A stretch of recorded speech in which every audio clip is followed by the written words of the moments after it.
Good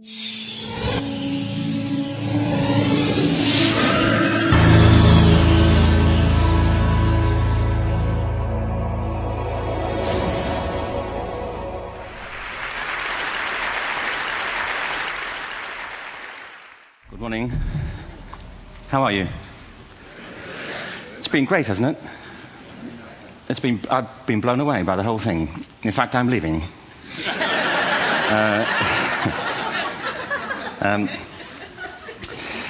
There have been three themes, haven't there, running through the conference, which are relevant to what I want to talk about. One is the extraordinary evidence of human creativity in all of the presentations that we've had and in all the people here. Just the variety of it and the range of it.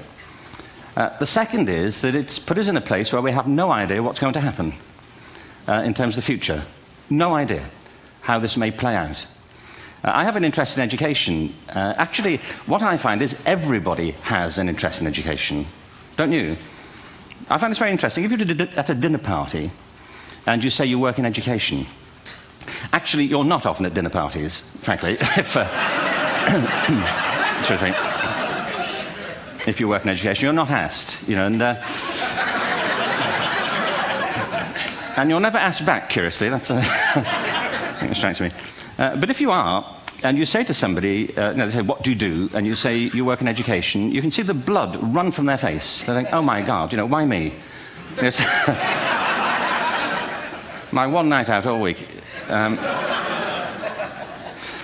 if you ask people about their education, they pin you to the wall. Because it's one of those things that goes deep with people. Am I right? Like religion and money and other things. So I have a big interest in education, and I think we all do. We have a huge vested interest in it, partly because it's education that's meant to take us into this future that we can't grasp. If you think of it, children starting school this year will be retiring in 2065. Nobody has a clue, despite all the expertise that's been on parade for the past 4 days, what the world will look like in 5 years' time. And yet we're meant to be educating them for it. So the unpredictability, I think, is extraordinary. And the third part of this is that we've all agreed, nonetheless, on the really extraordinary capacities that children have, their capacities for innovation. I mean, Serena last night was a marvel, wasn't she? Just seeing what she could do. And she's exceptional, but I think she's not, so to speak, exceptional in the whole of childhood. What you have there is a person of extraordinary dedication who found a talent. And my contention is all kids have tremendous talents, and we squander them pretty ruthlessly. So I want to talk about education, and I want to talk about creativity. My contention is that creativity now is as important in education as literacy, and we should treat it with the same status. Thank you.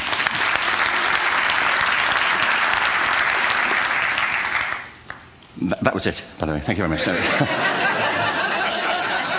So, 15 minutes left. Well, I was born... No,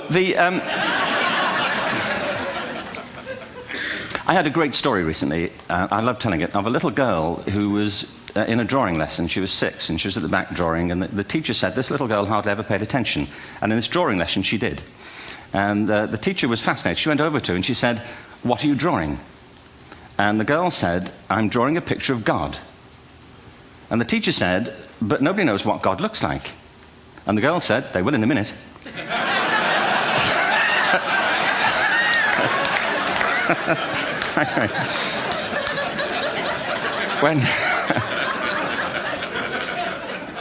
When my son was 4 in England, actually he was 4 everywhere, to be honest. I mean, if we're being strict about it, wherever he went, he was 4 that year. But he was in the Nativity play. Do you remember the story? No, it was big. It was a big story. Mel Gibson did the sequel. You may have seen it. I don't know. It was Nativity 2. But James got the part of Joseph, which we were thrilled about. We consider this to be one of the lead parts. We had the place crammed full of agents and T-shirts, you know. James Robinson is Joseph. He didn't have to speak, but do you know the bit where the 3 kings come in? They come in bearing gifts, and they bring gold, frankincense, and myrrh. This really happened. We're sitting there, and they, I think, just went out of sequence. Because we talked to the little boy afterwards and said, you know, are you okay with that? And they said, yeah, why was that wrong? They just switched, I think that was it. Anyway, the 3 boys came in, little 4-year-olds with tea towels on their heads, and they put these boxes down. The first boy said, "I bring you gold." And the second boy said, "I bring you mare." And the third boy said, "Frank sent this."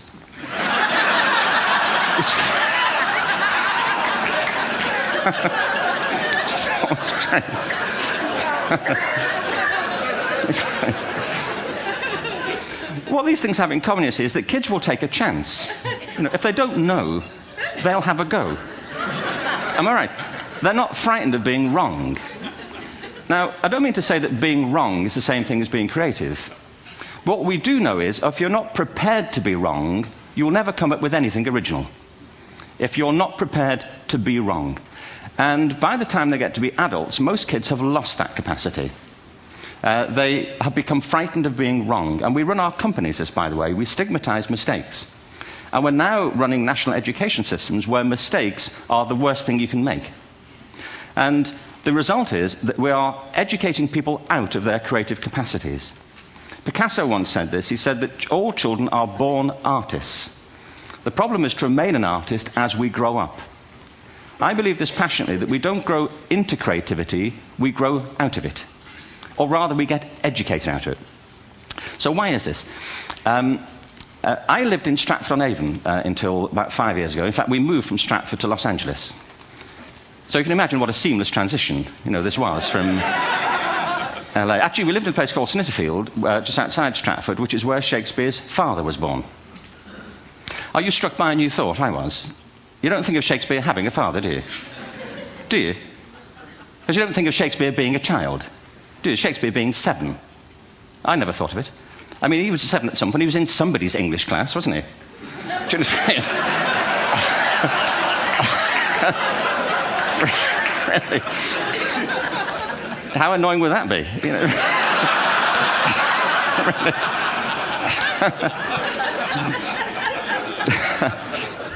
Must try harder. Being sent to bed by his dad, to Shakespeare, go to bed now, to William Shakespeare, and put the pencil down, and stop speaking like that. It's confusing everybody.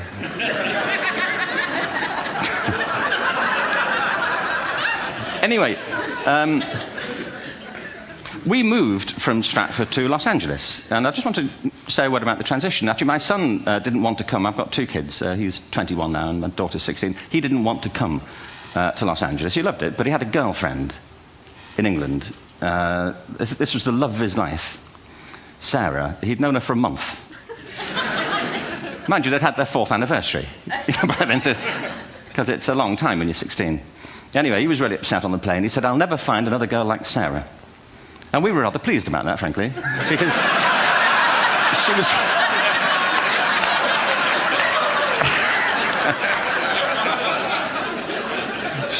she was the main reason we were leaving the country.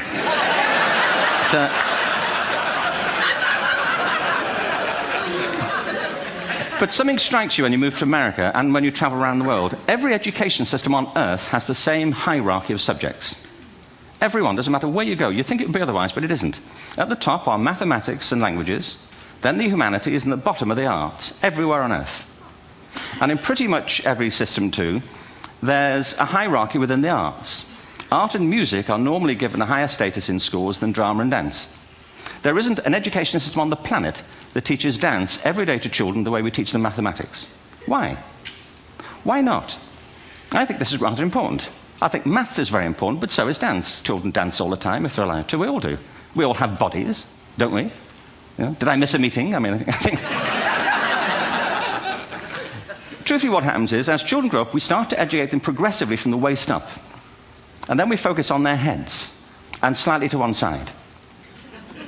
If you were to visit education as an alien and say, what's it for, public education, I think you'd have to conclude, if you look at the output, who really succeeds by this? Who does everything they should? Who gets all the brownie points? Who are the winners? I think you'd have to conclude the whole purpose of public education throughout the world is to produce university professors. Isn't it? They're the people who come out the top. And now, I used to be one. So there. But And I like university professors, but, you know, we shouldn't hold them up as the high watermark of all human achievement. They're just a form of life. You know, another form of life. But they're rather curious, and I say this out of affection for them. There's something curious about professors. In my experience, not all of them, but typically, they live in their heads. They live up there, and slightly to one side. They're disembodied, you know, in a kind of literal way. You know, they look upon their body as a form of transport for their heads. You know, it's... Don't they? It's a way of getting their head to meetings.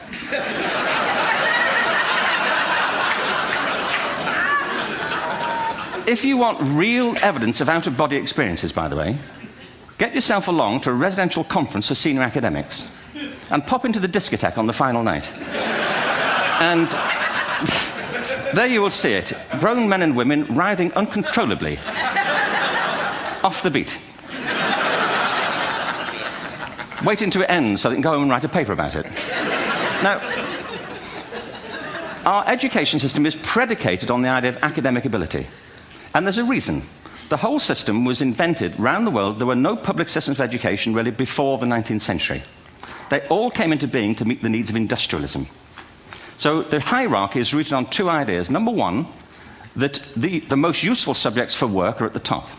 So you were probably steered benignly away from things at school when you were a kid, things you liked, on the grounds you would never get a job doing that.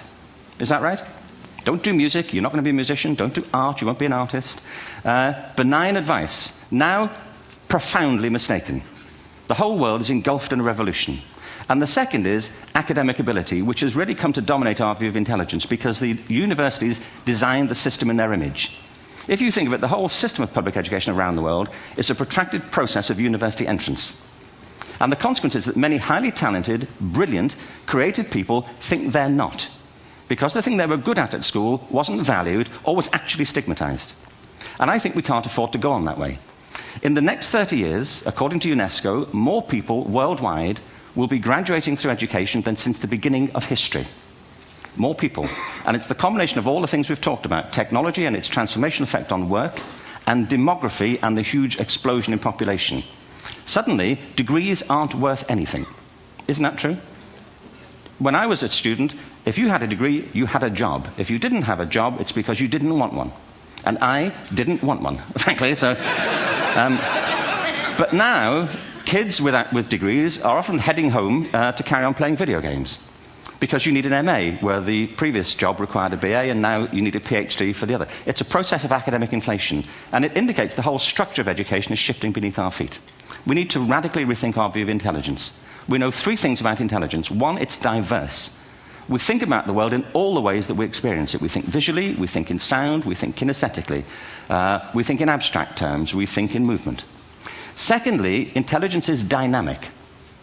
If you look at the interactions of a human brain, as we heard yesterday from a number of presentations, intelligence is wonderfully interactive. The brain isn't divided into compartments.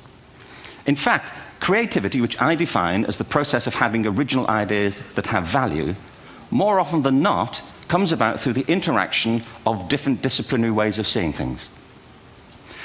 The brain is intentionally... By the way, there's a shaft of nerves that joins the two halves of the brain called the corpus callosum. It's thicker in women.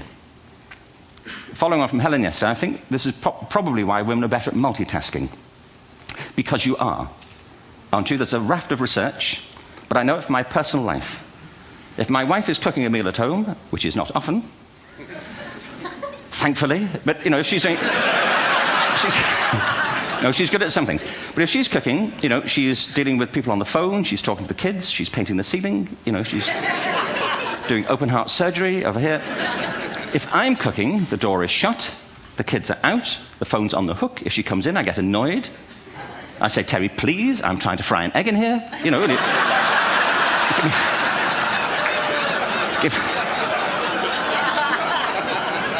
give me a break. Actually, there was, do you know that old philosophical thing? If a tree falls in a forest and nobody hears it, did it happen? Remember that old chestnut? I saw a great T-shirt, really, recently, which said, if a man speaks his mind in a forest and no woman hears him, is he still wrong?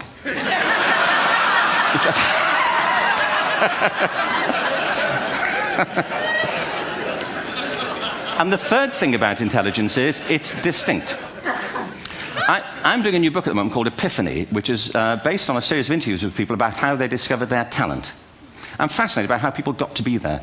It's really prompted by a conversation I had with a wonderful woman who most people have never heard of. She's called Gillian Lynne. Have you heard of her? Some have. She's a choreographer, and everybody knows her work. She did Cats and Phantom of the Opera. She's wonderful. I used to be on the board of the Royal Ballet in England, as you can see. And anyway, Gillian and I had lunch one day. I said, how'd you get to be a dancer? And she said it was interesting. When she was at school, she was really hopeless. And the school in the 30s wrote to her parents and said, we think Gillian has a learning disorder. She couldn't concentrate. She was fidgeting. I think now they'd say she had ADHD. Wouldn't you? But this was the 1930s, and ADHD hadn't been invented, at this point. So it wasn't an available condition. People weren't aware they could have that. Anyway, she went to see this specialist. So this oak-panelled room, and she was there with her mother, and she was led and sat on this chair at the end, and she sat on her hands for 20 minutes while this man talked to her mother about all the problems Gillian was having at school. And at the end of it, because she was disturbing people, their homework was always late and so on, little kid of 8, in the end, the doctor went and sat next to Gillian and said, Gillian, I've listened to all these things that your mother's told me. I need to speak to her privately. So he said, wait here, we'll be back. We won't be very long. And they went and left her. But as they went out the room, he turned on the radio that was sitting on his desk. And when they got out the room, he said to her mother, just stand and watch her. And the minute they left the room, she said she was on her feet, moving to the music. And they watched for a few minutes, and he turned to her mother, and he said, Mrs. Lynne, Gillian isn't sick. She's a dancer. Take her to a dance school. I said, what happened? He said, she did. I can't tell you how wonderful it was. We walked in this room, and it was full of people like me. People who couldn't sit still. People who had to move to think. Who had to move to think. They did ballet, they did tap, they did jazz, they did modern, they did contemporary. She was eventually auditioned for the Royal Ballet School. She became a soloist. She had a wonderful career at the Royal Ballet. She eventually graduated from the Royal Ballet School, found her own company, the Gillian Lynne Dance Company, met Andrew Lloyd Webber. She's been responsible for some of the most successful musical theatre productions in history. She's given pleasure to millions, and she's a multi-millionaire. Somebody else might have put her on medication and told her to calm down. Now, I think...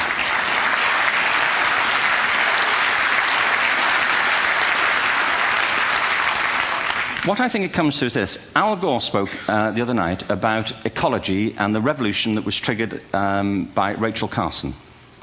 I believe our only hope for the future is to adopt a new conception of human ecology, one in which we start to reconstitute our conception of the richness of human capacity.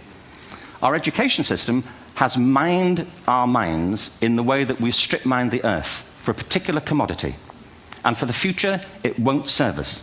We have to rethink the fundamental principles on which we're educating our children. There was a wonderful quote by Jonas Salk, who said, if all the insects were to disappear from the earth, within 50 years, all life on earth would end. If all human beings disappeared from the earth, within 50 years, all forms of life would flourish. And he's right. What TED celebrates is the gift of the human imagination. We have to be careful now that we use this gift wisely and that we avert some of the scenarios that we've talked about. And the only way we'll do it is by seeing our creative capacities for the richness they are and seeing our children for the hope that they are. And our task is to educate their whole being so they can face this future. By the way, we may not see this future, but they will. And our job is to help them make something of it. Thank you very much. Bravo. Yeah.